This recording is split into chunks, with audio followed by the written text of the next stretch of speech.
Okay, let's go through it.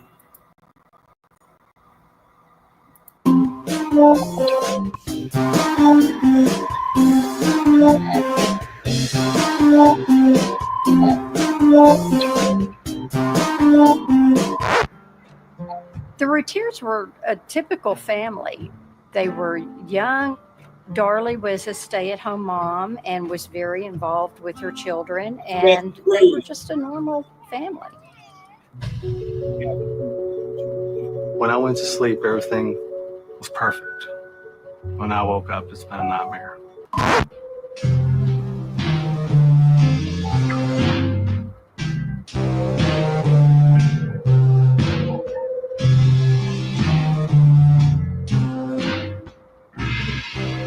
Hey, it's Sully and Jones, and this is Kitchen Table Research, where we do the research so you don't have to.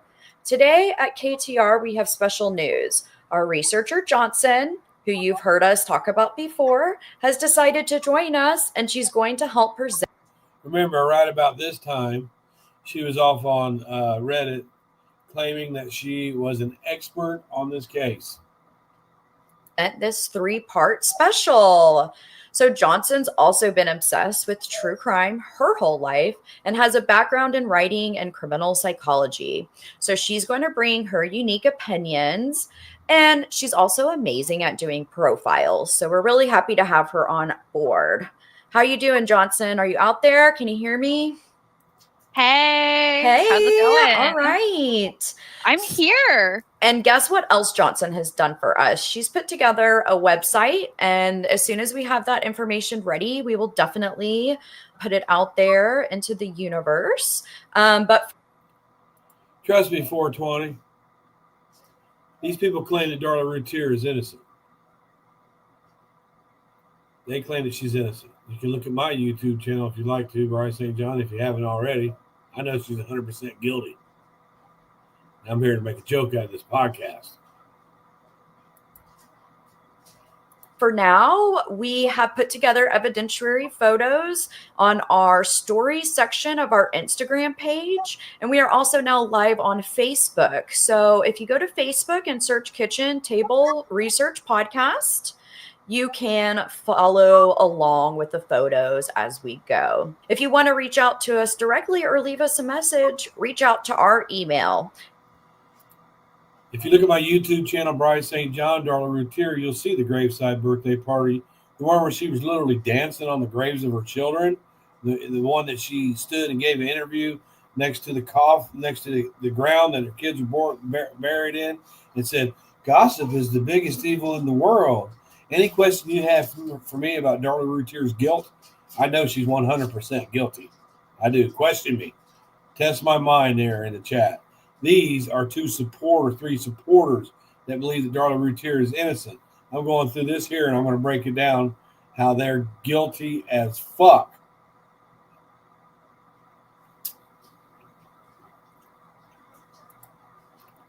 It's kitchen.table.research@gmail.com. I'm really excited to present this case today, and so Johnson is going to lead us off. So today we're going to tell you the story of Darla Routier and what happened to her family on June. I know all about the silly string. I know all about this case. Question me anything off the top of my head. Anything you want to know about this case right now. I know it. And I know she's guilty. Question me. The silly string, oh, that was something Devin and Damon always loved. And she's going, "We love you, Devin and Damon." And spraying that silly string on the ground where her kids were 8 days before that murdered with a butcher knife, smiling, chewing gum. And if you knew Devin and Damon like we knew Devin and Damon, you'd know that they were up in heaven having the biggest party ever.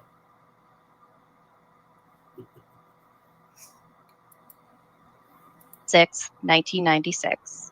Her story is full of tragedy, betrayals, secrets, and a whole mess of conspiracies. So we made this a 3-part special. In this first episode, we're going to introduce you to the Routiers, or as I like to think of them, the Texan Kardashians. Then you'll get to hear about the crime and its aftermath. In the second episode, we're going to reenact portions of the trial for you. This death penalty trial. Okay, the Texas Kardashians. Well, let's look at the Kardashians' dad. What did he carry away from the OJ scene? What was in that duffel bag? What did he carry away in that Robert Kardashian? What did he do? Did he take OJ's bloody clothes away from the scene? The Kardashian? The dad that lied for OJ? Yeah. His lawyer? OJ's lawyer. Trial was a convoluted mess, so we'll do our best to present evidence and theories, both old and new, in the most unbiased way we can. In the third episode, we'll talk about the suspects, poke holes in the case, and speculate wildly. So settle in and listen to Joan set the scene of the 1990s U.S. In October of 1994, a man was found not guilty for murdering his wife Nicole and her friend Ron Goldman, and he walked out a free man from a first-degree murder charge. That man is, of course, O.J. Simpson. This case was nationally. And you just described Darren and Darlie Routier as the Texas Kardashians. Well, one of the people that helped O.J. walk free was a Kardashian. Robert Kardashian. Possibly helped him cover up the crime. Are you fucking stupid or what? Televised 24/7 on court TV, something that had never been done previously. This was one of the first big cases to rely on DNA evidence. O.J. Simpson was found not guilty despite millions of people's opinions that O.J. was in fact guilty of killing Nicole Brown and Ron Goldman. Did this bias future juries to convict more often? Were they fearing letting the guilty go free? A lot of people are influenced by the legal phrase. Just off the top of my head, I do believe he had F. Lee Bailey, which is one of the best attorneys out. He had Robert Kardashian. He had Johnny Cochran. He had the power team. You know, you get as much justice as you can pay for. You sure do. And we all know that O.J. Simpson was 100% guilty of killing Nicole Brown. Quote, not guilty. While the term means that there's reasonable doubt, the semantics make it feel otherwise. In the summer of 1995, Susan Smith drove her and her children into a lake. She maintained they were abducted and pleaded with the public for the return of her children. As days went by, her story began to unravel, and eventually, Susan would confess to the murders of her two children. She was found guilty and is currently in prison somewhere in the Southeast. Did this media sensation perhaps influence the Routier trial? Absolutely A not. similar case happens in December of 1990. See, what you didn't have was Susan Smith dancing over the graves of her kids.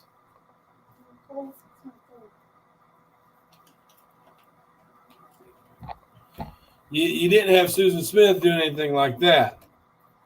You know, and Darlie Key used to say, well, she ain't no Susan Smith. And I agree with her. Darlie is not a Susan Smith at all. Because Susan Smith grew a conscience and confessed. Here on locally, I believe it's on Netflix, you can see the last parole hearing of Susan Smith. She's a liar. She couldn't bring herself to cry, just like Darlie. That's where they're the same. But anyways. When a 6-year-old girl was found gagged and murdered in the basement of her family home. When the girl's father was asked why he obtained legal counsel so quickly, he said, and I quote, because of what happened to the woman in Texas. And he is referring to our case today, the Darlie Routier case. Well, Darren and Darlie said innocent people don't need attorneys. That's what they said. And when Darlie did have one of the best attorneys available, Douglas Mad Dog Mulder out of Texas, he told her don't get up on that stand. And she didn't listen because she thought she could talk her way out of that. So you can have the best lawyer around and still get up there and let your mouth fuck you up. Her mouth convicted her. Her mouth did. All right, let's start this case at the beginning, as we always do. Darlie was born on January 4th, 1970, in Pennsylvania, but I think she was a through and through Texas girl. Darlie's mom, who everyone She was born in Altoona, Pennsylvania. Absolutely. called Mama Darlie, divorced Darlie's biological dad and married her stepfather, Denny Key, and the three. Denny Key? She went from Larry Peck to Denny Key. Actually, his name is Dennis Stahl. The next one after that will be Robbie Jean Key, who has a conviction for grand theft. That's the one that Darren allegedly went and asked him, could he help find somebody to break in his house? Allegedly. Denny Key, though. Moved. And she's already claimed to be an expert on this case in another forum before she made this. Moved to Lubbock, Texas. There, Mama Darlie and Denny would have two more daughters named Dana and Danielle. Dana and Danelle. Her name is not Danielle. They gave her the name Danelle is actually cool for a little girl. That's a cool name. I like that. Danelle. I've always called her Danelle. I've never called her Danielle. Some of the transcripts calls her Danielle spelled out. Kathy Ramsey on Rich's panel called her Danielle. She's supposed to be a friend of the family for almost 50 fucking years. Her name is Danelle, and it's a beautiful name. Darlie's biological dad stayed behind in Pennsylvania. So, if you can't already tell, there's going to be a lot of D names in this story. We're going to help you guys keep. How many Darlies are there? There's actually, Darlie is the fourth Darlie in her family. Them separate, but we might get confused as well. So if we do, we'll try and point it out. The thing of it is Mama Darlie got her name and Darlene got her name, so they wouldn't confuse the two. That's why people call her Darlene, not Darlie Lynn like Rich Brader does. People that know her call her Darlene. So during Darlie's childhood and early adolescence, all we can find is that she had a good upbringing. She had family support, she loved her family, and Mama Darlie would say she was not only a great daughter, but would become a great mother as well. Well, all you can find is that she had a great upbringing. Well, that great upbringing happened to be that Denny Key, no, Dennis Stahl, part of her great upbringing was that she was molested by him from age 8 on. And you can find that in her trial testimony. You can also find her writing about it in her journal entries. That's not a great upbringing. Sorry for these women that have suffered that, but that's not a great upbringing when your stepfather has sticky fingers. And it's even worse when you tell your mother and she does nothing about it.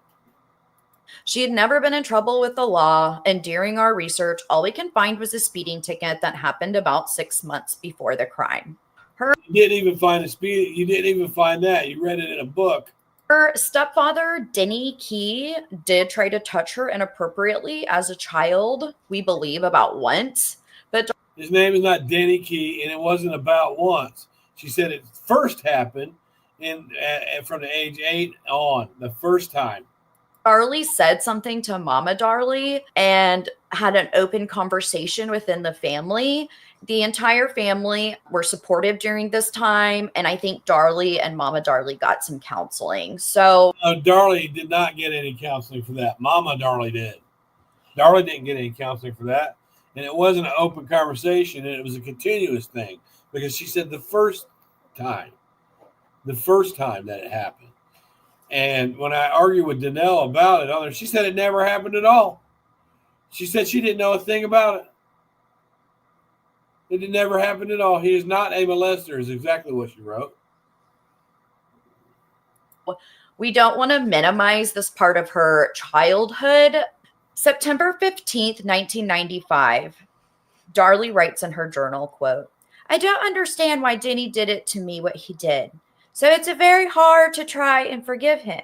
I know he must have had a dark secret that happened as a child, and I pray to the Lord that one day he will ask for true forgiveness for his own soul. So, like we said, Darlie had a fairly normal background.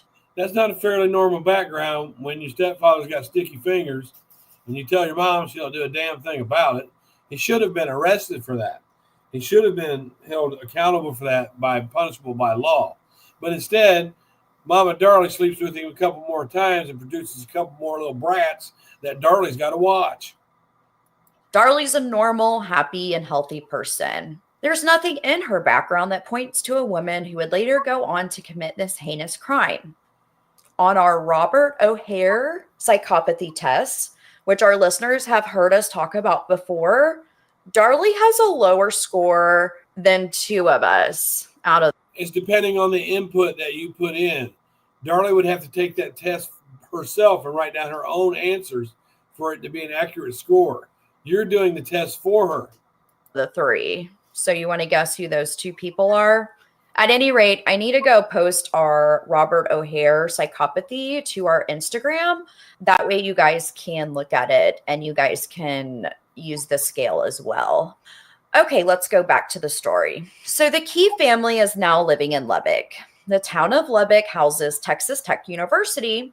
And so why you keep calling him the Key family? It was the Stahl family. But we'll let you do the research so we don't have to. During the semester, lots of young people are living in town. At this time, Texas Tech was an agricultural school, and the town of Lubbock was fairly small, with a population of around 170,000. And that population has almost tripled to date, partly due to the school, Texas Tech. Jones and I both went to Texas Tech. Go Raiders! It was a fantastic school, and it looks beautiful with its stucco buildings. So you went to Texas Tech? Okay, we'll make a note of that. The architecture is done in a Spanish style, and when dropped across a West Texas sunset, it truly is stunning. Jones has lived in Lubbock for quite a while longer than I have, but all in all, I mean, it's a college town. There's fun things to do there. So you live in Lubbock, and you went to Texas Tech. There's lots of climbing and recreational things to do there as well. It's a nice town to live in, despite what other people might say. I enjoyed living in Lubbock. So not only is it beautiful, but the people are extremely friendly in Lubbock. No, they're extremely friendly.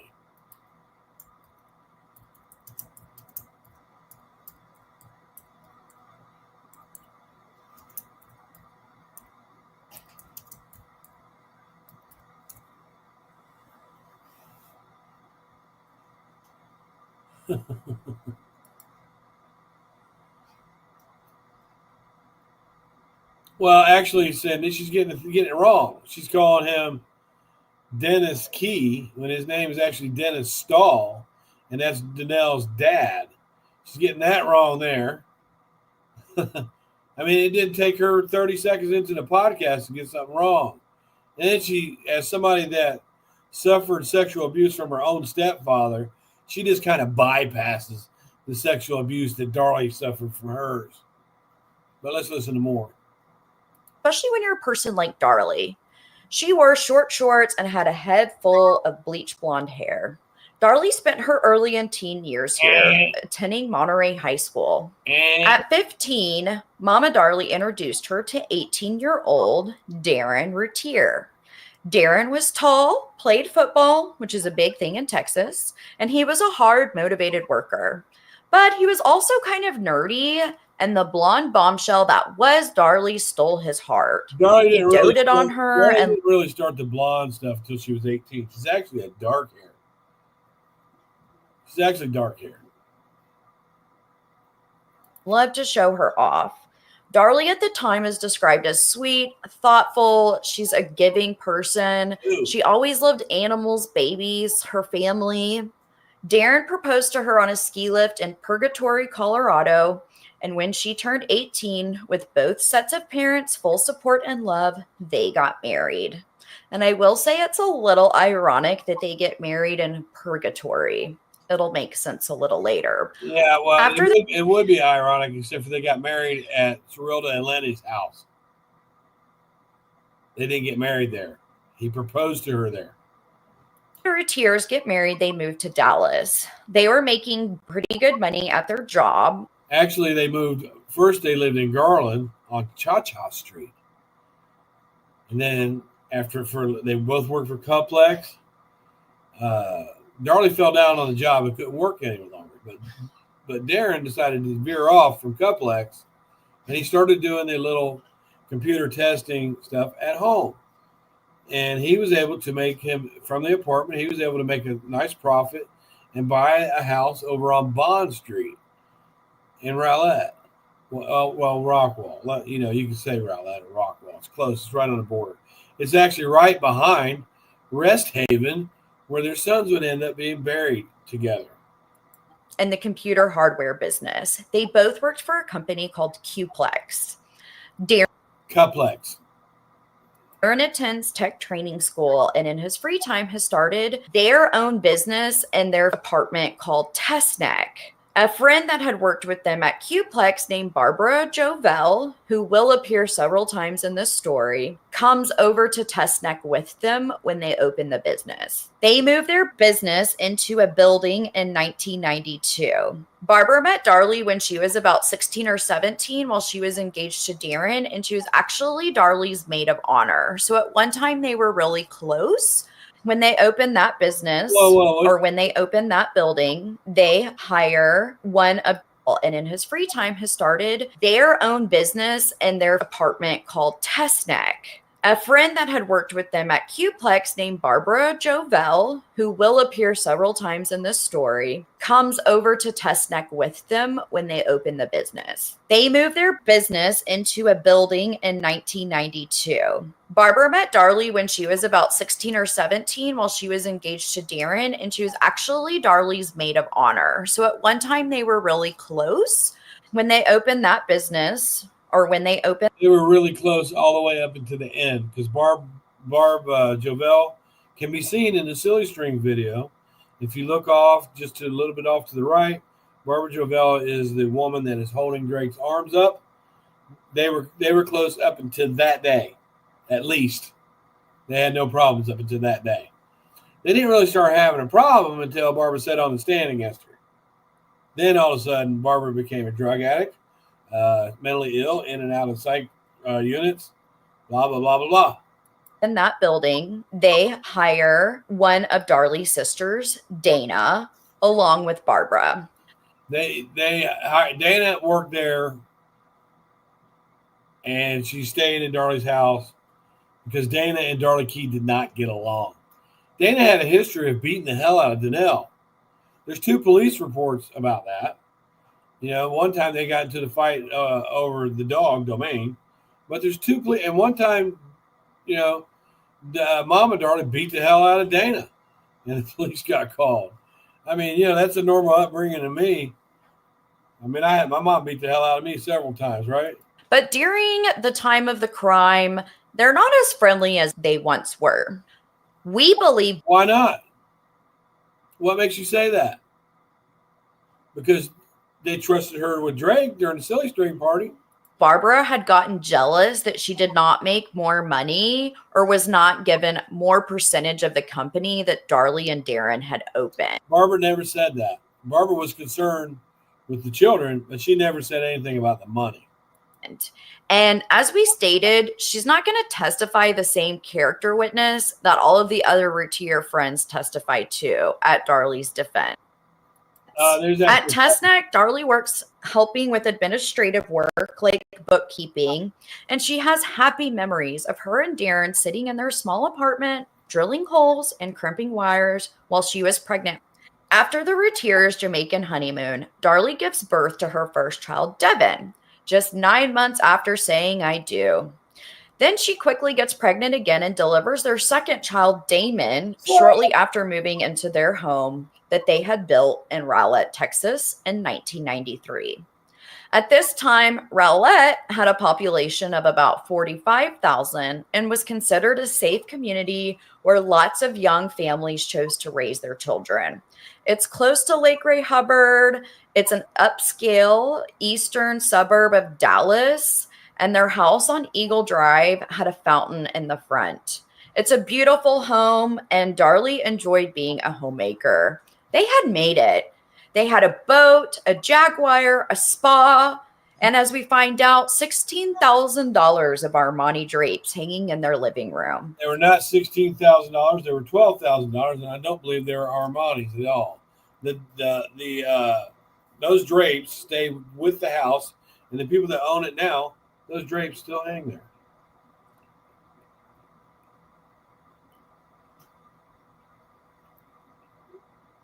Gatorade Zero is excellent. Ooh, that's good. They're a young couple doing really well. And they go on to have a third son named Drake. Darlie is doing the books for Testneck when she can. She worked daily until Drake was born and then brought the baby to work often. So it's not like she's just some, bimbo housewife. I mean, I'm a housewife and all I do is watch like Real Housewives of Beverly Hills. Darlie, she's very smart. Is that why you have that voice like that? Because you watched the Real Housewives of Beverly Hills? Is that why? And she's very loyal. And we can tell this. Now, in this video, she is a housewife. In this, she's a housewife. But before that, she worked with the mental health people. She worked for a funeral home. She was a mortician. She picked up dead bodies at $75 a pop. So if she got 2 or 3 of them a day, she did pretty good. But in this video, she's a housewife. By her background. But we also want you to know that she has made it publicly known that she makes her living on true crime. Darlie liked having the boys, and she liked welcoming the neighborhood kids into her home. They called it the Nintendo house. Darlie's described as a generous person, paying for people's trips and meals, buying gifts. She donated and volunteered. And whose trips did she pay for? And when you ask somebody out to dinner, you have to pay for their meal. Everybody loved the Routier home, and she loved having everybody there. According to family, she gave correct discipline to her boys. No one ever saw her do more than swat them on the butt or pinch their cheeks. But both boys were kind and well-behaved. Dion, who's Darlie's brother-in-law, describes Darlie as a good mom. Quote, "She was always patient, reasonable, and spoke with them." He went on to say Darlie was a good wife. She loved Darren. One of the neighbors, William Grouch, who will testify, he has an 8-year-old son, Jonathan, who... William Grouch? His name is William Gorsuch. And the 8-year-old son that they had that would play with Devin and Damon, his name was Jonathan P. Gorsuch. Played with the Routier kids. And they played between the backyard, side yards, and rode their bikes down the street they lived on, Eagle Drive. Parents would keep tabs on the kids, but they were not constantly watched. And I feel like this was normal for the 90s. I am actually almost down to the exact same day, the same age as Devin, their oldest child. We lived in this area. We lived in a safe suburb outside of Dallas. And the rule of our house was when it started getting dark and the street lamps went on, you went home. So 1 month before the crime, Darlie developed suicidal ideations. Darlie wrote in her diary around this time that although she had everything in life she could want, she felt like something was missing and she had a lot of responsibility. Darlie had recently started weaning Drake, and as some of our listeners may know, this can cause your hormones to go haywire. Darlie testifies that the ideations lasted about 4 days, after which she got her first period since giving birth and immediately felt back to normal. Another thing bothering Darlie around this time was trying to lose the baby weight from having Drake, so she was on a low dose of drugs called fen-phen, which some people can assume is a crazy methamphetamine, but fen-phen side effects, especially at Darlie's dose, are not similar to what you would expect from an amphetamine. Oh, fen-phen side effects include aggression, irritation, things like that. Jones has experience with all of these things. Well, I know Jones breastfed me, and I think that you took Fen-Phen. Is that right, Jones? I did take Fen-Phen. It was a few years after you had been born because I was having such a hard time taking off the baby. Now, why would we listen to her? She's in the first stages of Alzheimer's. Let's ask the truth, Tracy, about that, because she had an issue with Judge Toll, because he was beginning to develop Alzheimer's when he sat on the bench for Darlie's trial, and that's one of Tracy's big issues with the trial. But why would we listen to her for? Baby weight. It works. For me, it was a good drug. I lost about 20 pounds on it. I'd take it again, although wish it's I been could have off the it. market because of some cardiac side effects. It did not make me crazy. I think postpartum depression is a real and diagnosable illness. It's in the DSM-5. When you're weaning a baby, it's either easy or it's really hard. If Drake is crying out during the night, Darlie's milk will leak, and that can be really annoying. According to family friend and coworker Barb, and only Barb, around the time before and after Drake was born in late 95, Darlie had told her that she would get in these moods where she felt weird and strange and would sometimes get upset and depressed. And only Barb. Wrong. Darlie wrote about this in her diary. Darlie didn't understand why. Here's an excerpt from Darlie's diary. September 7th, 1995. I have had 2 dreams about death in the past several months. Both times I was hesitant to go, but when I did, it was such a wonderful feeling, one that you cannot describe, and both times I felt I was going to be with the Lord. I don't know what these dreams are telling me. I only know that I'm not yet ready to leave my wonderful life here. Time will tell my story. For now I will close, but tomorrow is another day. Let it be a good one. Barb also said that Darlie had a temper, and when Darren wasn't helping out enough, her anxiety and depression were taking out on him. Again, this is according to Barb. Wrong. Look at the May 3rd entry. She wanted Darren to come home from the business that he was trying to build so they could draw their $250,000 a year. But he needed to stop doing what he was doing to come home and help her with the kids. Motherfucker, trying to run a business? You trying to provide for us? No. You come home so I can lay on my ass. Darlie had written and you hire me a maid too in her journal about these feelings and spoke intently with Barb after she contemplated suicide 1 month before the crime. Barb had even told Darren that if they didn't address the issue, that something bad was going to happen. Yep. In his testimony, Darren will say that if he thought Darlie truly needed help, he would have gotten it for her. Darren's an idiot. A lot of people say that Darlie attempted suicide, but from the evidence, we're going to call it an ideation and not an attempt. Well, from the evidence would be the dog domain.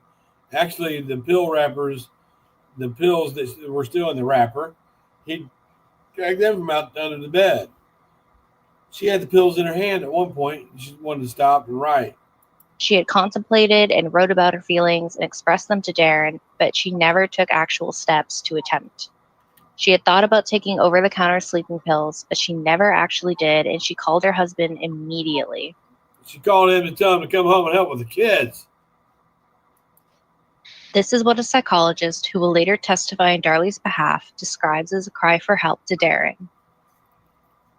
Also around this time, Darlie and Darren had withdrawn several loans for the Jag, the boat, the spa, and $10,000. No, he paid cash for the Jag. He paid $10,000 cash. The loan that they were trying to draw, they drew $10,000 for the spa. The loan they were trying to draw was for $5,000. Shortly before the crime, Darren was denied a loan in the amount of $5,000 to give Darlie a trip to Mexico. Well, it's a vacation. Yeah, it's a vacation. I don't know about you guys, but I don't spend $5,000 on a trip, so I don't know why he wanted that much. Well, and I'm just Well, he had to write something down on the loan application. And they gave 40 different reasons. Okie Williams said on the stand from Bank One, said on the stand that there were 40 different reasons why they had to deny him a loan, even with collateral. curious, Mom, at this time, is it common to take out loans? Like, is it kind of how we use credit cards today? Because who would approve a loan for $5,000 No, for I a don't. vacation? I don't think so. Well, they also had a $12,000 American Express bill. You know, I was well taught by my father not to spend money that I don't have. And so I used to keep a journal of everything that I charged to my credit card because I was trying to build a credit record. This woman does not sound like she's got onset Alzheimer's disease to me, like her daughter wrote about.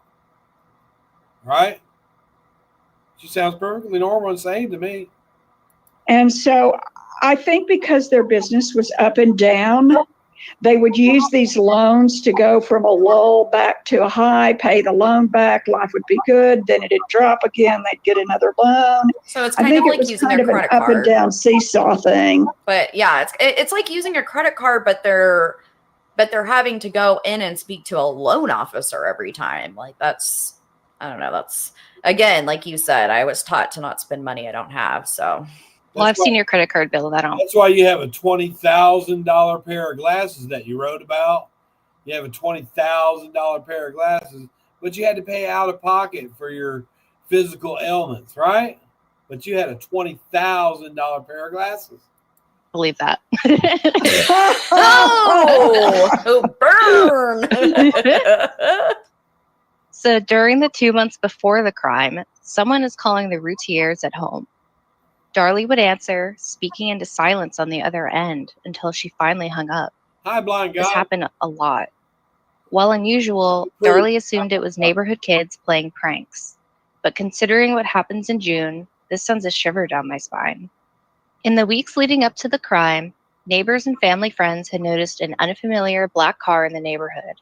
The family friend and neighbor both state the black car looked to be surveilling the Routier house about a week prior to the crime. The driver was looking into the garage. Okay. They had a $6,000 fountain in front of their house that said where people could see it. And it was common for people to slow down and look at that fountain. Now, the black car that they're talking about on the day before the murders that pulled into the alley to back out, to go back down Eagle, which is the same thing I did when I went there because I didn't want to go all back through the Platte. I just pulled into the alley and took off. After I went and did the test, I came back around the house one more time, and I pulled into that back alley. I had a 07 Toyota Corolla. I pulled into that back alley, and I just went on out and back down Linda Vista. But one thing that's interesting about the black car that they saw is that it was driven by a black man. And Darlie didn't describe the black man, did she? After seeing this car once again the day before the crime in an alleyway next to the Routier garage where the children played, but there's no record of police responding to this information. Because police don't respond to somebody pulling into an alley and then driving out. And plus, they didn't call the cops about it. And the cops would say, so what? Pulled into, where's the car right now? It left. Okay, bye. Duh. Darlie shrugged this off like the phone calls, but a week later, 2 Routiers will be dead. All right, so I'm going to get into the day of the crime. Most of this comes from testimony from within the family. At this point, we... In the family. They want to reach this on an unbiased approach, though. have Darlie and Darren. They live in their house in Rowlett. They have 3 boys. Her sister and one of her friends, they're kind of on the in and outs, work at their company. And so Darlie, the boys are out of school. And so Darlie is at home with the boys, I think for the next few weeks. The day of the crime, Darren's car is in the shop. It had been in the shop. It needed an oil sending unit, which was a little plastic part about this much. On an American car, that's probably about $300-400. But on a Jaguar, it costs a little bit more. Darren didn't have the money to fix his car. So he would drive Darley's 1994 green Nissan Pathfinder back and forth to work, and poor Darley was stuck in the house.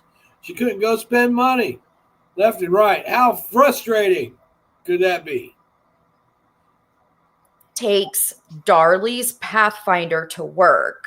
However, Barbara Jovell will also drop her mother off, Helena, who was helping Darley do housework that morning. And then Barbara. Because Darley needed help.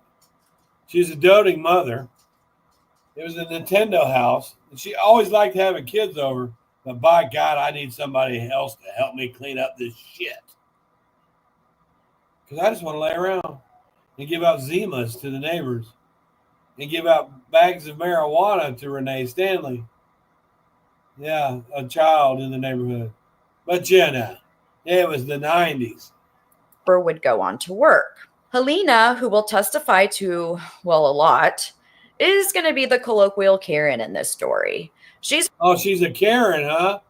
See how your character assassinating a witness? A Karen? from Poland and needs a translator at trial. And she's from Poland and needs a translator at trial. No. Again, you wrote that in your blog that she's from Poland and she needed a translator. No, you can hear her perfectly well. And if you knew Polish, you'd be able to understand her perfectly well. The people that needed a translator was the people that wanted to know what she was saying and needed a translator. Look at you trying to character assassinate. I think either she truly does not like Darley or the translation is just not coming through correctly. The translation came through perfect. A lot of Helena's testimony, especially about the part where she was found Darley swaddling Drake so tightly that the boy's lips were beginning to bluish, that was left out from the jury. The jury never got to hear that. That was a good call on Judge Toll's part. You know, the one that had Alzheimer's. Darley would pay Helena for 3 days' work around the house. And this is the first time they've made this arrangement. Although they had... No, Darley had maids for 2 years prior to that. Had spent some time together in the past because Helena is Darley's good friend's mother. So Helena, who we're going to take with a grain of salt, will testify. Oh, of course. You got to take her with a grain of salt because she's testifying the truth. Yeah, let's take that for a grain of salt. That while Darley was holding 8-month-old Drake, his blankets had become wrapped around his face and that he wasn't breathing. So I know in some countries they don't swaddle. Also, no, they don't swaddle to the point where your child isn't breathing. That's only an American thing, apparently. They don't do that in Poland. When I read the babysitter's testimony, she said that the baby liked having his blankies up around his face. Yeah, she did. And at this time, he's really kind of past the major SIDS 1 to 6 month period. This is her third child. I think that she has let go of some of those fears that first-time mothers have. Drake is swaddled with a blanket kind of over him, and he lays in the living room like that when Darley is relaxing. The baby was in Darley's hands when this happened, and Helena grabbed the baby away from Darley. Only that, but Drake is... Like I said, I think he's 7 to 8 months at this time. He's probably pulling up. He's pulling up on the glass table. He had fallen and hit his head. Again, like this is normal for babies that are trying to walk. And then she also showed up at a custody hearing with a black eye and a bruise on burn on his shoulder. Will testify that the baby fell out of his high chair that day. And again, we're going to take her story with a grain. She did not. Yeah, you should take her story with a grain of salt. You really should, because she never said he fell out. He slid down into it, and she was afraid that he was going to choke himself on the strap. But he didn't. She did not say that he fell out of it. Grain of salt. And let me tell you a little story about. If you take things with a grain of salt all through this trial, you're going to develop really dry skin. When we were in Terralingua, it was me, my husband, my dad, and our 2-year-old. And my dad, I asked him the next morning, how did everything go? And he said, oh my gosh, I was at dinner and I turned my eye for a second to fill out the ticket, leave a tip and sign. And Mikey was rocking in his high chair to the point where he fell over. My dad, the next day, he's like, I freaked out and I signed the check and I got out of there really fast. And I told him, I said, Dad, don't feel bad. I mean, little boys are crazy, but they fall out of high chairs. They fall while they're trying to walk. It's kind of normal. So a lot of people take Helena's testimony in the opposite direction and they give her a lot of credit. Well, who are these a lot of people that you surveyed to see how they took Helena's testimony? A lot of people. Who did you go and the spectators in the court? Did you give a survey about Helena's testimony?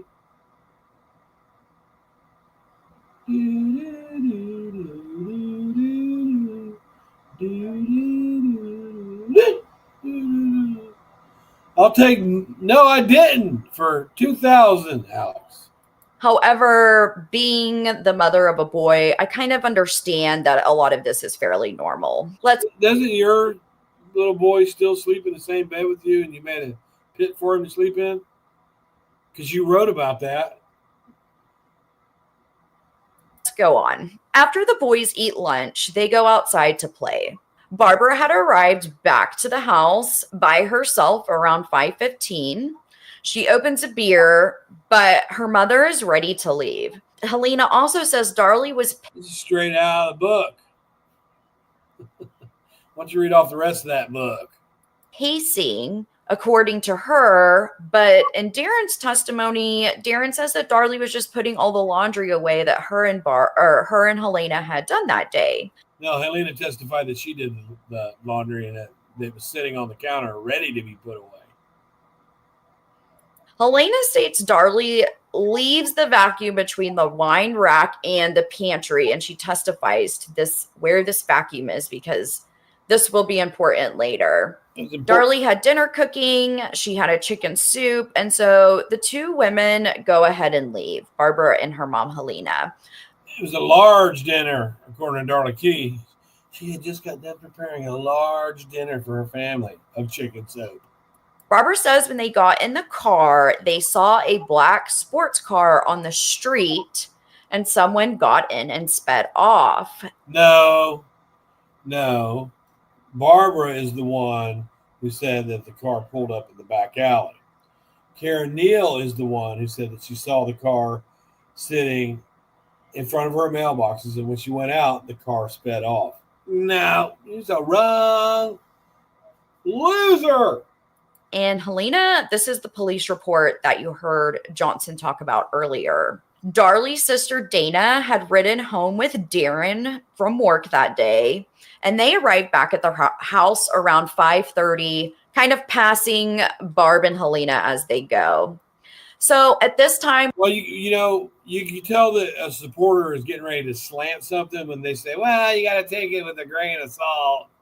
And a lot of people, how do you know what a lot of people thought about Helena's testimony? Is there books out there written about Helena's testimony? we have She's taking a lot of this right out of Barb Davis's book. Dana, Darlie, Darren, and the three boys in the house, and they sit down to have a family dinner. Right. After dinner, Darren goes out to fix the gate because it was dragging on the ground. So he just was kind of sawing the bottom off so that it wouldn't get stuck when the boys tried to come in and out of it. Yeah, and he fixed it, didn't he? Darlie asked him to fix the gate that night. Isn't that interesting? Darlie asked him to fix that gate that night. And what Rich Prater and his panel will tell you is that gate still dragged, and that Gorsuch, that she called Grouch, that Gorsuch, he said he woke up because he heard a noise, and they were like, well, that was because that gate was dragging, and that's what they heard. Darren fixed it. Wasn't dragging. Even though the police officer said that when they got to it, it was kind of hard to push inward, and he had to use his foot. And a neighbor will testify that he sees Darren outside fixing the gate. At this point, I don't remember a neighbor testified that he sees Darren outside fixing the gate. And the way that house is is put up, you can only there would only actually be one house that could see him. That would be at the end of the alley, and then the one right next door, and those were not witnesses. So I don't know where she got that from. Point, Darlie asks Darren to take Dana home around 9:30 or so. And remember, the Jag is in the shop, so Darren has to use Darlie's car. Well, now, why did she ask Darren to take Dana home? Because she wasn't feeling well. That's the only time during that whole scenario where Darlie wasn't feeling well. She said she wasn't feeling well. Then you heard nothing else about Darlie not feeling well. Dana says that she wanted to go home and be with her boyfriend. What I think it was is Darlie didn't want Dana there so she could do her little plan. When he gets back to the home, he organizes for a 45 minutes later than he should have got back to the home, which is another thing that had Darlie mad. Garage sale they plan on having, and he goes in and he hides the stuff that he wants to keep that he doesn't want Darlie to know about. Also, at this point, we would really recommend going onto one of our social media places or just typing into Google the map of the house, because this becomes extremely important to the case. So it's a hot June in Texas. So Darren had raised one of the screened windows inside the garage about 6 to 8 inches. No, he just said it was up 6 to 8 inches. The person that actually raised it was Dana.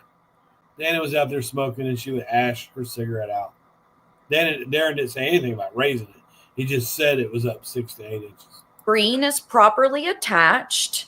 Darren closed their garage door and locked it, but the backyard gate did not have a lock on it.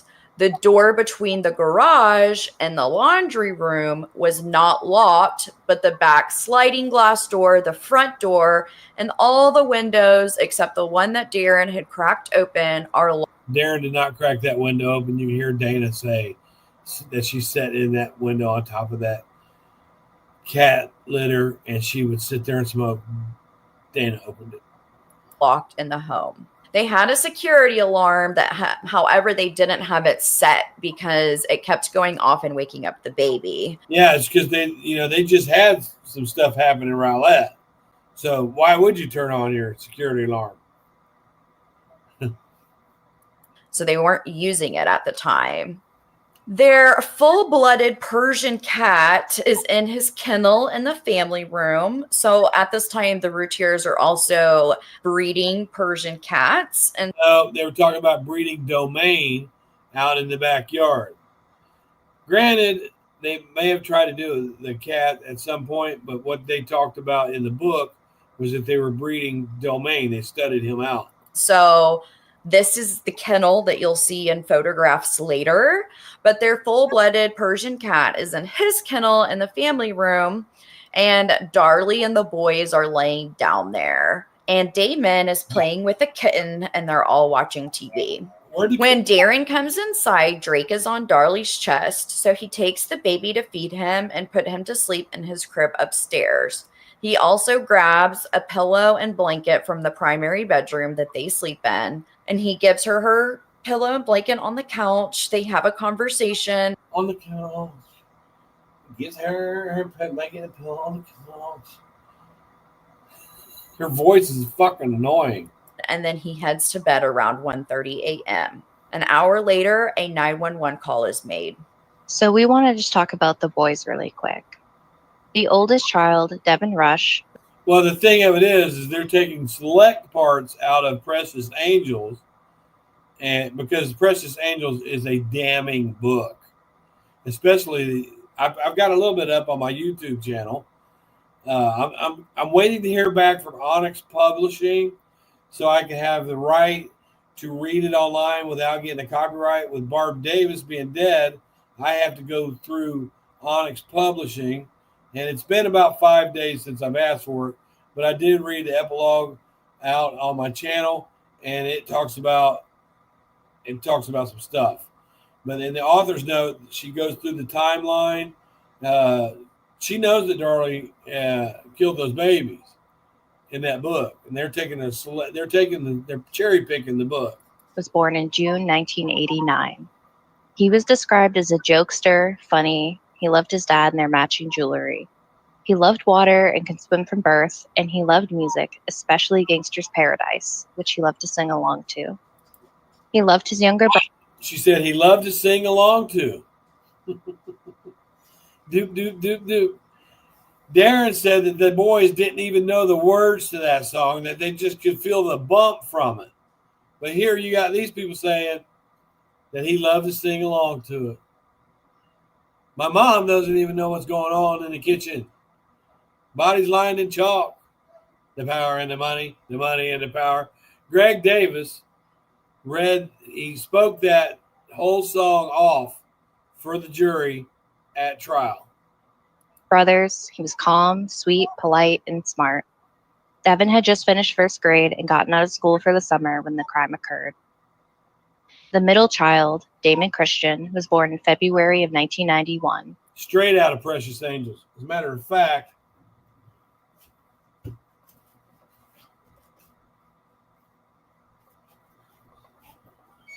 I always keep my weapons on hand.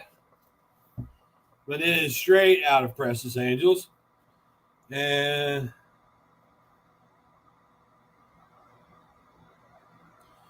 loud, angry protesters marched in front of the Rowlett Police Department, as well as the Routier Justice Center in Dallas, against the perceived unjust incarceration of Darlie. Dozens of people marched, waving handmade signs. Free Darlie now! Rowlett beware! A killer runs free. All we want for Christmas is Darlie. Christmas every year. Chants of free Darlie rolled through the crowds. Also marching were protesters on the other side, equally vehement in their beliefs. Their signs read, Justice for Devin and Damon. And we have a group of non-supporters today, which is Justice for Devin and Damon. And on Facebook, we have Free Darlie, which I used to run that group. Rita Adams of Allen, Texas said, do you hear anything about the little boys here? No. Have you? No. They were angry over the rift the woman had caused in a once peaceful town.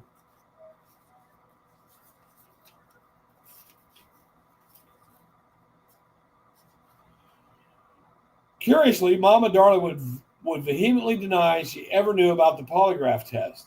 Instead, time after time before the case went to trial, she protested that police were refusing to give Darlie a polygraph test.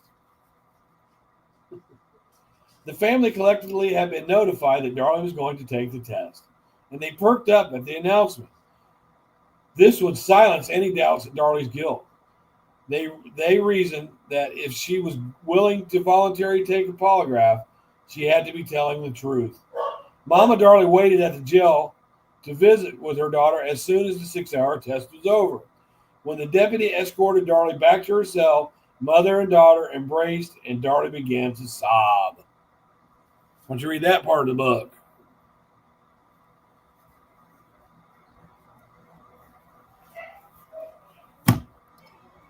But anyways.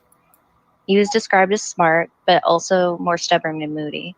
He also loved to swim, and he also loved his brothers. Drake was almost 8 months old when the crime happened and was described as a happy baby who also loved his siblings. I want to put a trigger warning in here because we're about to play a clip from a 911 call. And after that, we're going to describe the crime, which some listeners may find disturbing. Okay. Notice that the first thing that Darlie says is she's creating an alibi on this. She's creating an alibi. The very first thing she says, somebody came here and they stabbed me and my babies. I was sleeping.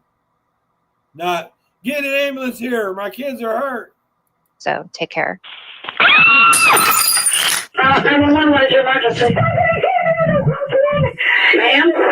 Somebody came in, they broke in. First thing she wanted to establish is that somebody came into the house. It wasn't her. She's establishing an alibi all through this 911 call in different sections of it. I was sleeping. I don't even know who did this. Who would do this? We got to catch him. But she wasn't concerned with stopping the bleeding for her children. She was concerned about, I touched the knife and we could have got the prints maybe. They just stabbed me and my kids, my little boys. Oh, really? They just stabbed me first. Me, and my little boys. Who did? My little boy's dying. No, this is pathetic for you to reenact the 911 call for the sensationalism of the crime. Stand by for medical emergency. Unknown medical emergency. 5801 Oh my Eagle God. Drive. Oh my God. Ma'am, I'm trying to get an ambulance to you. Oh Hang my on God. a minute. My babies are dying. I thought he was dead. Oh my God. Maybe Who it's a was possible breathing? stabbing. Oh my God. What do we do? Oh my God. They just stabbed me and my kids, my little boys. She doesn't say anything about sleeping. Who did? My little boy is dying. Stand by for medical emergency. Unknown medical emergency. 5801 Eagle Drive. Oh my God. Ma'am, my babies I'm are trying to get an dying. ambulance to you. Hang on a I minute. thought he was dead. Oh my God. Who was breathing? Maybe a possible She didn't say who's breathing. Not in the 911 call. Oh my stabbing. God. What do we do? She didn't say what do we do either. She said who would do this. They're changing this too. Darlie asked 911. What do we do? No, she didn't. If anybody's got sitting at the computer right now, look up Darlie 911 call. This is not what she said. At this point, 911 believes there is only one child and has dispatched first responders. You can hear Darlie in the background say, Even though she says my little boys are dying, dispatch only believes there's one. I saw them. I don't know who it was. She did not say that. but it's hard to hear on the tape. Darlie just keeps repeating, "Oh my God." Oh my God, oh my God, oh my God, oh my God. She keeps repeating, who would do this? Who would do this? They're changing this shit around. Listen to this fucking shit. Oh, my babies are dead. 911 realizes there are two children at this point. An officer named Waddell responds to the call, but he does not radio into the 911 operator. He's only a minute or two from the scene. Oh my God, my babies are dead.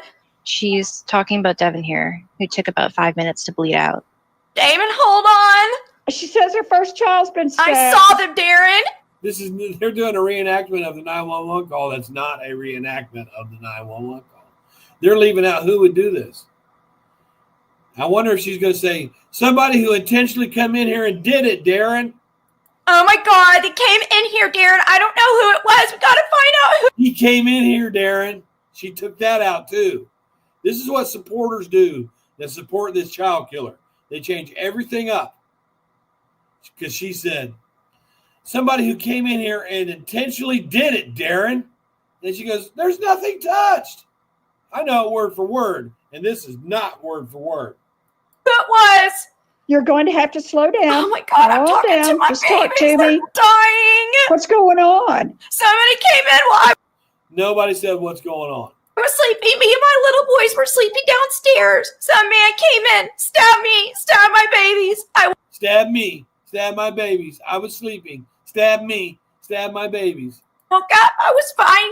He ran out through the garage, threw the knife down. My babies are dying. They're dead. Oh my God. Oh my God. Oh my God. What? No, my husband, he just ran downstairs. He's helping.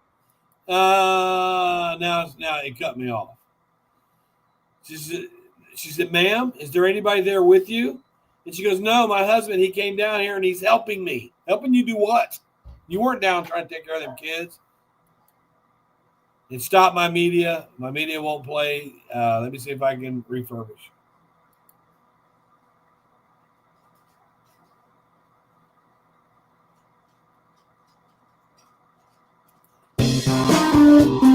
Car on the street.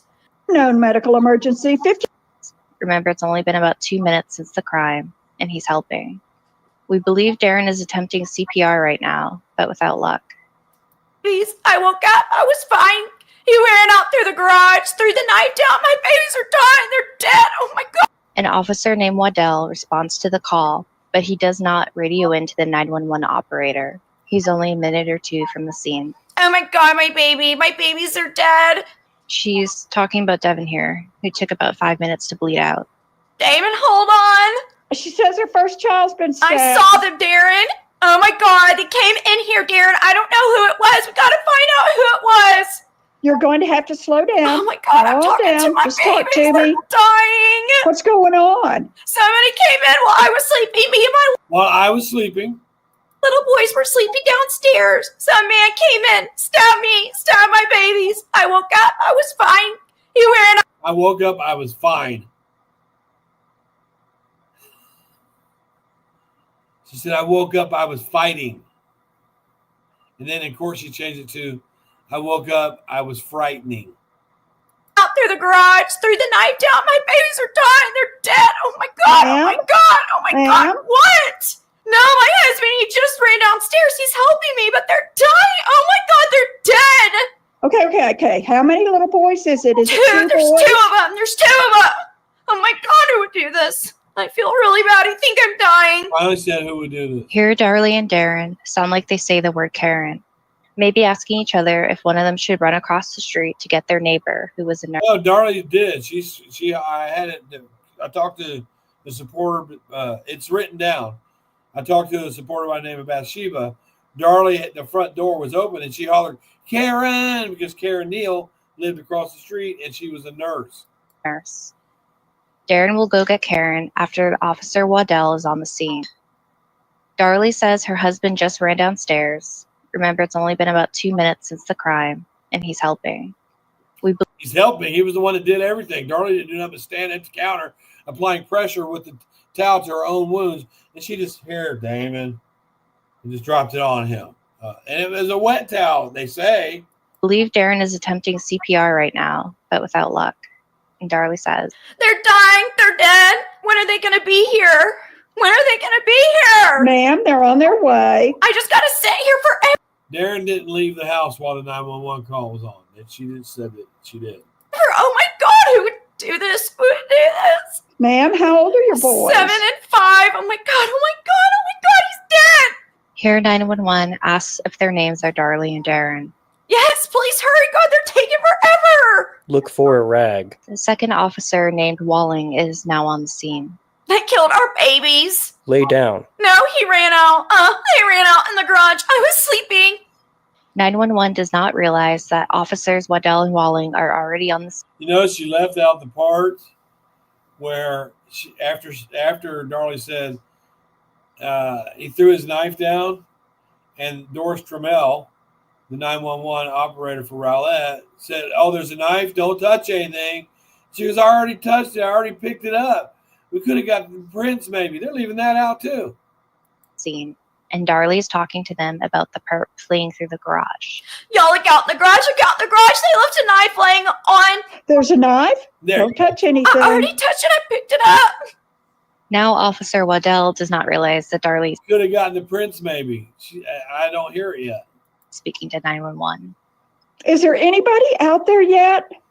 Here 911 is speaking to Waddell, not to Darlie. I don't know. I was sleeping. I was sleeping.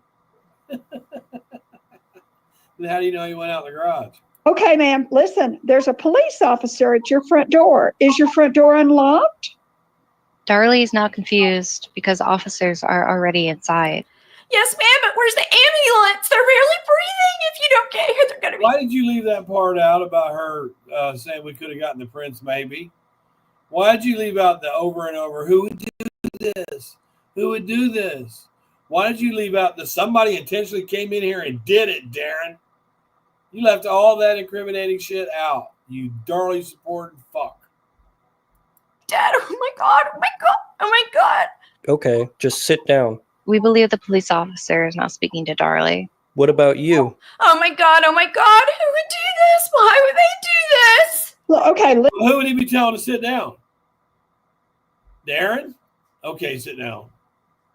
listen, ma'am, I need you to let the officers in the front door. Again, 911 doesn't know that officers are on the scene.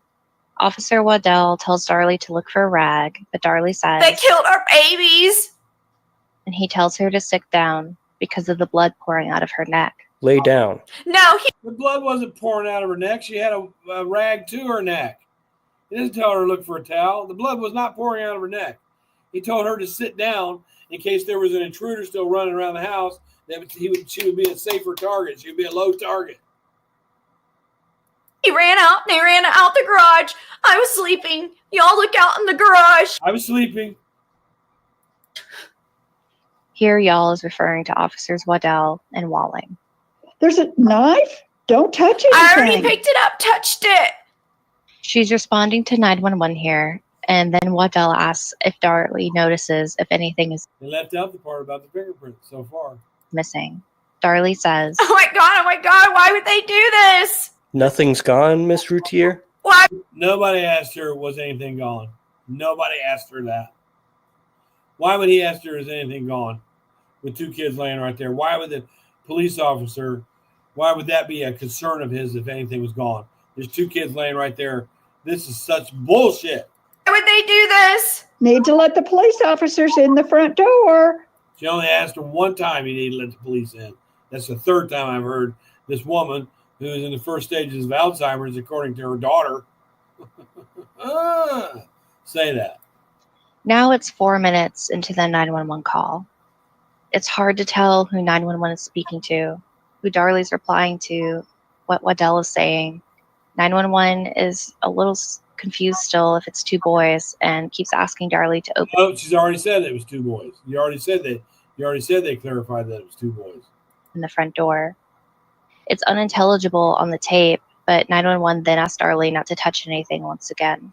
His knife was laying over there and I already picked it up. It's okay. It's all right. God, I bet if we could have gotten the prints, maybe. Somebody.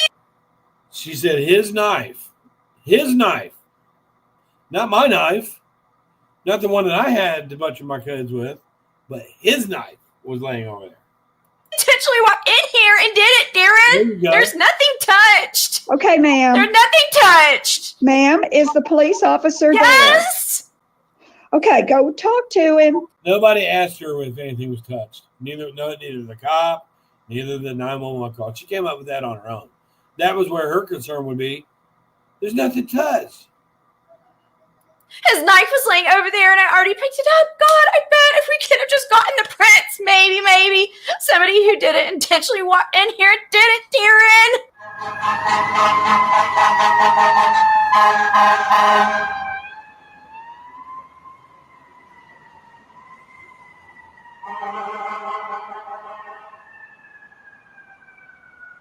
Why would the ambulance? That's a fire engine, not an ambulance. And why would it pass the house? As Officer Waddell comes onto the scene, it is pure chaos. Darren runs up to the fountain covered in blood and screaming, "Someone just killed my family." As Waddell enters the home, he sees Darlie. Well, they forgot the testimony of David Waddell is that when he pulled up, Darren was already outside covered with blood over by the fountain, and that he drew his gun and told him to stop right there. And then he took him back in the house. They left that out so far. in the entryway speaking to 911. He follows Darren into the family room and sees Devin, who appears to be dead. He leads Darren into the living room at gunpoint. He had his gun out when he went and looked in the garage. His gun was out from the time he got out of his cruiser to the time he was looking in the garage.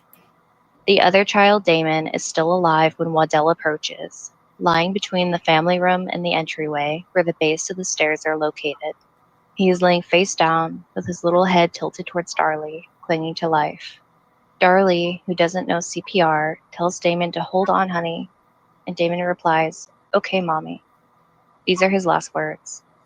Darlie tells Waddell that an intruder left through the garage, so Waddell's first priority is to clear the scene.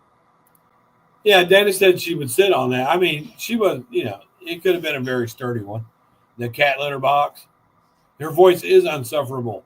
And remember, the Routier family, the Key family, they suffered this horrific crime. And she's playing it like it's a theatrical drama type of thing. All they needed to do was read off the 911 call. Oh my God, and doing that shit? What are you, showboating? Trying to make yourself famous. Trying to make yourself crime famous off the backs of Devin and Damon Routier. While he cannot do a full sweep without backup, he does walk through the kitchen, stepping over broken glass, and shines his flashlight into the garage.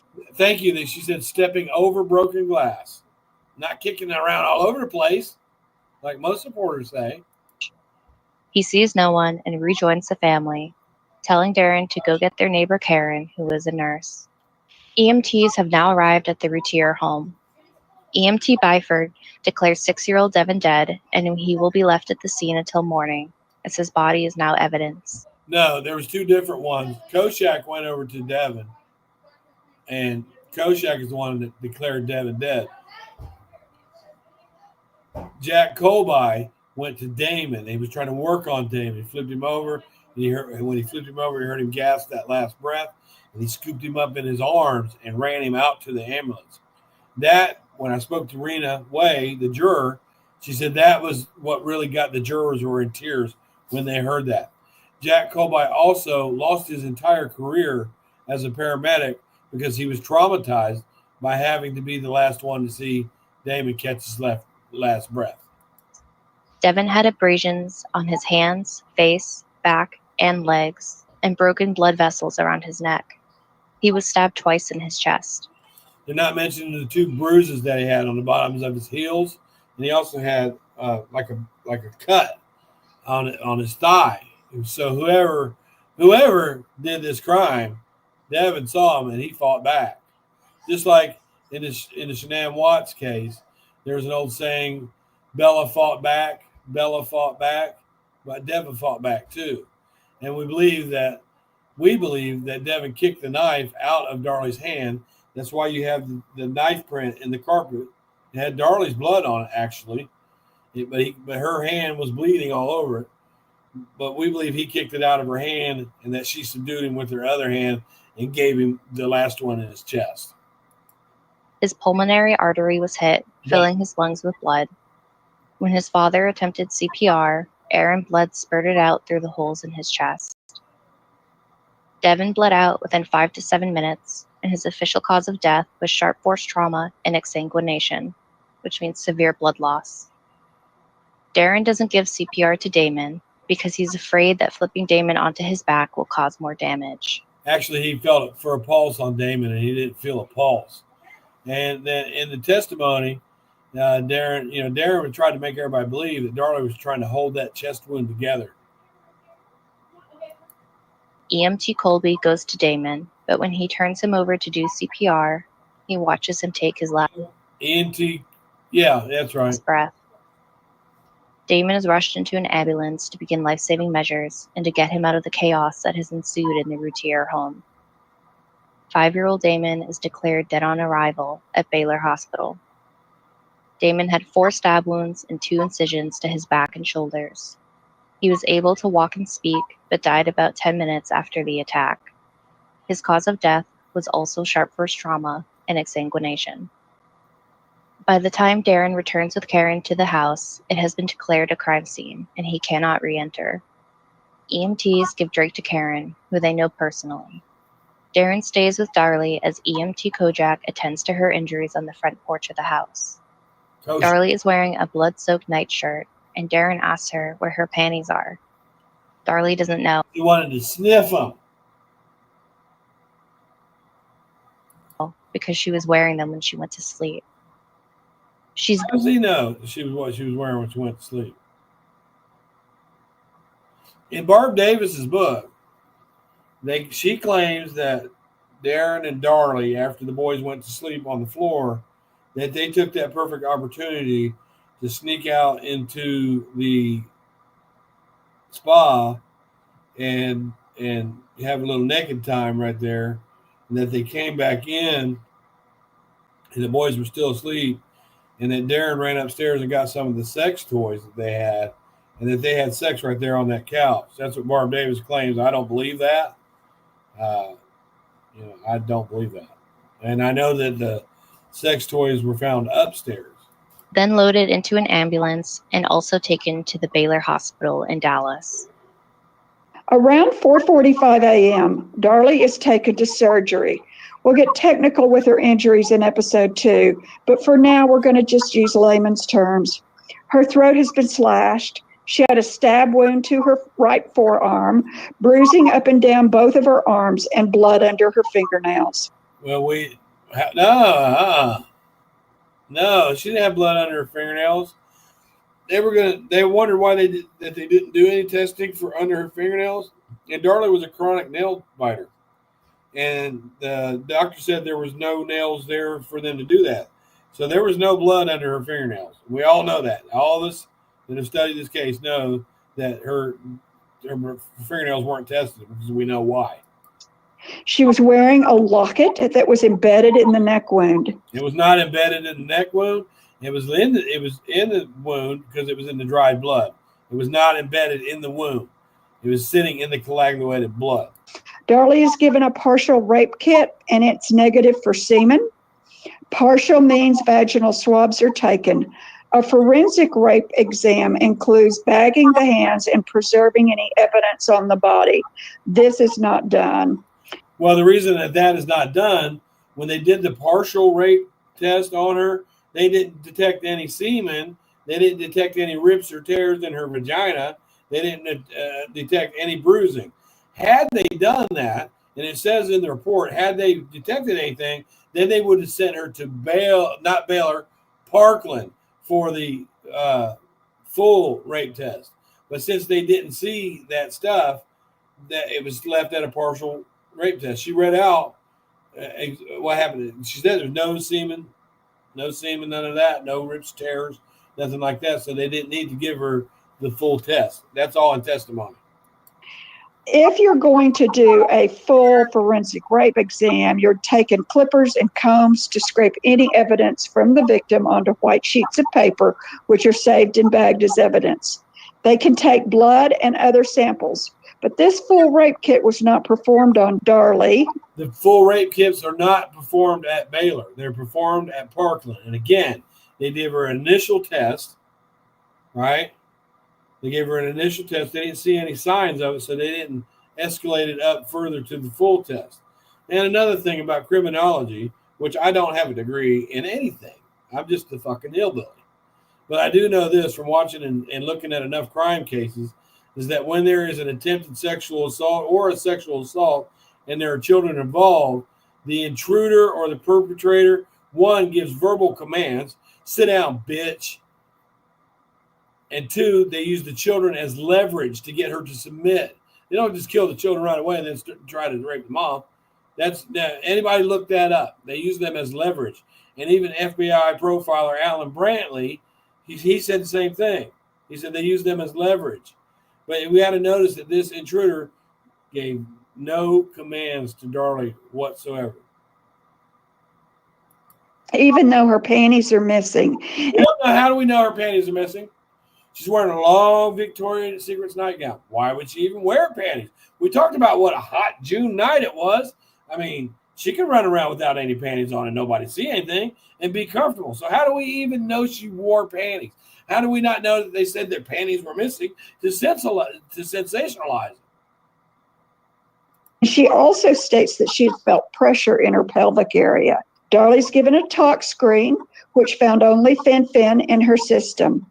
After Darlie is released from the hospital on June the 8th, police escort the Routiers to the police station to answer more questions and write their statements. This makes them late for the vigil at the funeral home. Why do you blame them? Like, look, if it was me and I was innocent and the police wanted my statement and a funeral was going on, I knew it was funeral time, I'd be like, hey, am I under arrest?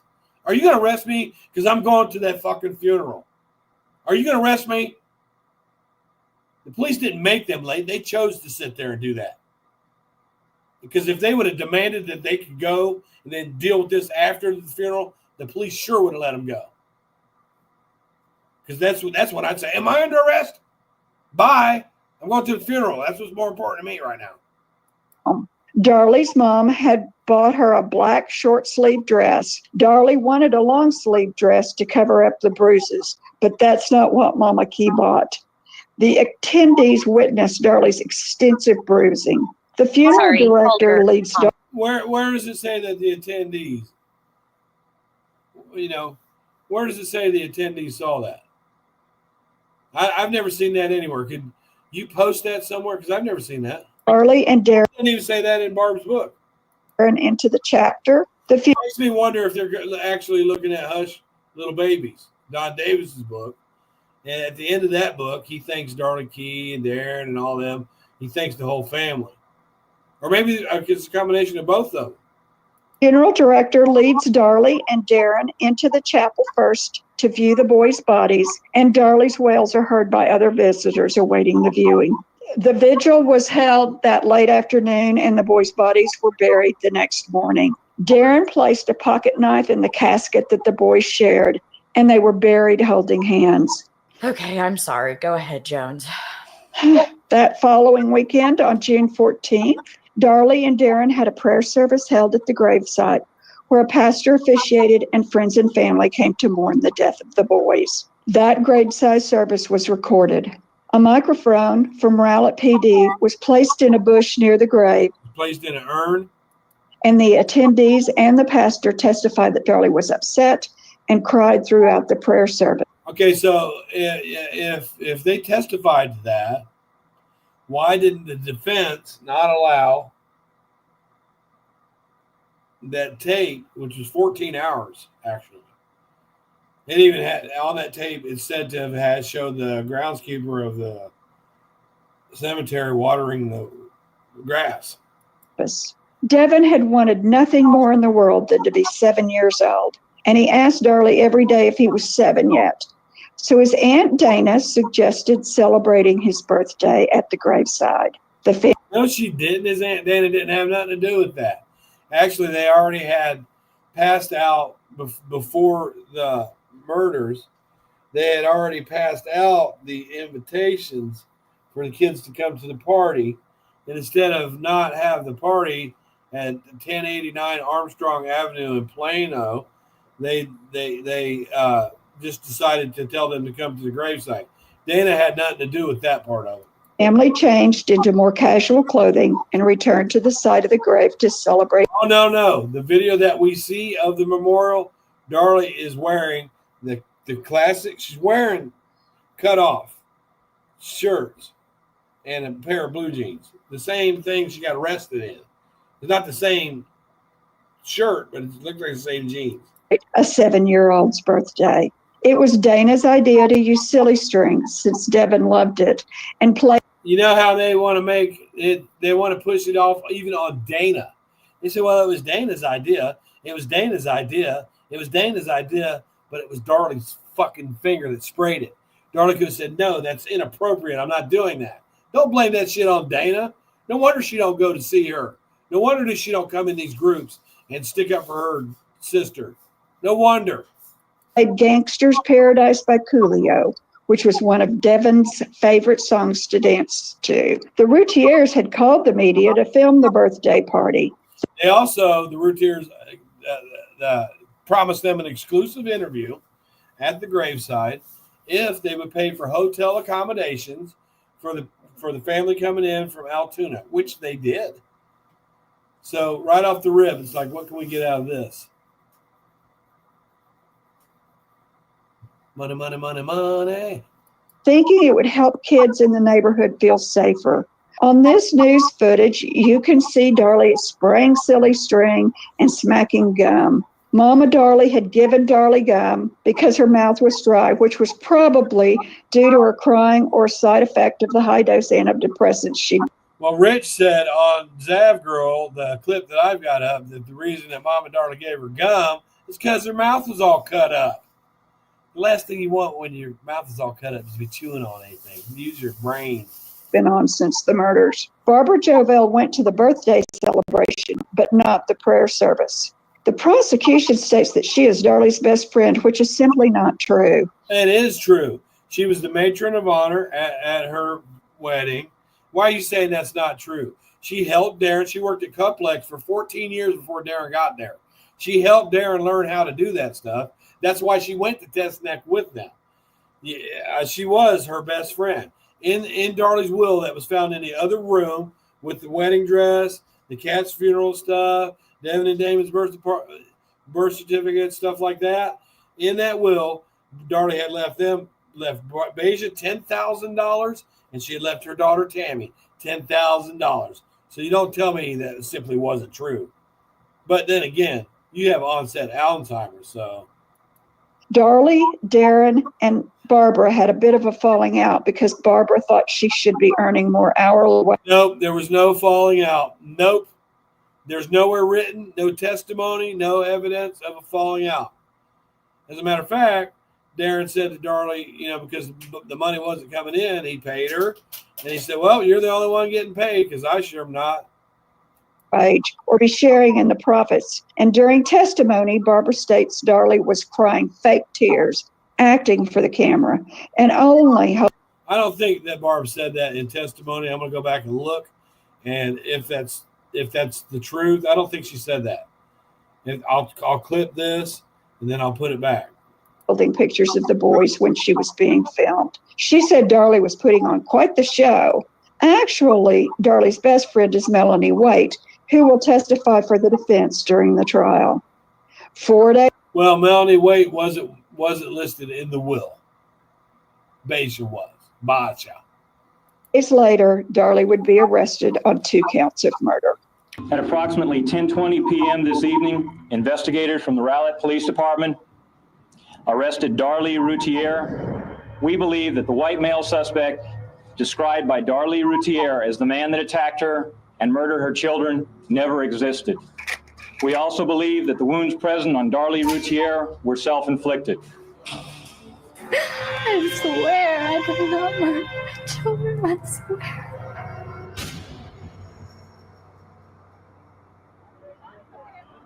So we will see you guys on the next episode. We hope you guys stay safe. Been spending most of their lives living in a gangster's paradise.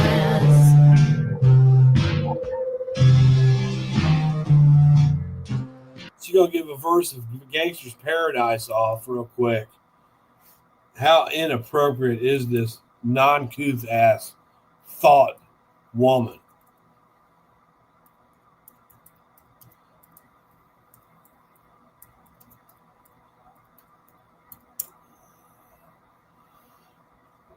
Gangster's Paradise. As I walk through the valley of the shadow of death, I take a look at my life and realize there's nothing left. Because I've been blasting and laughing so long that even my mama thinks my mind is gone. But I ain't never crossed a man that didn't deserve it. Me to be treated like a punk, that's unheard of. You better watch how you talking and watch where you walking, or your homies might be lined in chalk. I really hate to trip, but I gotta loke. As they croak, I see myself in the pistol smoke. Fool, I'm the kind of G little homies want to be like, on my knees in the night, saying prayers in the street light. Been spending most of their lives living in a gangster's paradise. Then look at the situation that got me fading. I can't live a normal life. I was raised on the street, so I got to be down with the hood team. Too much television watching got me chasing dreams. I'm an educated fool with money on my mind. Got a 10 in my hand and a gleam in my eye. I'm a locked out gangster set tripping banger. And my homies is down, so don't arouse my anger. Fool, death ain't nothing but a heartbeat away. I'm living my life, do or die. What can I say? I'm 23 now, but will I live to see 24? The way things is going, I don't know. Tell me why we are so blind to see. The ones we hurt are you and me. Have a good one, y'all. Peace and chicken grease, and justice for Devin and Damon.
I forgot to end the stream.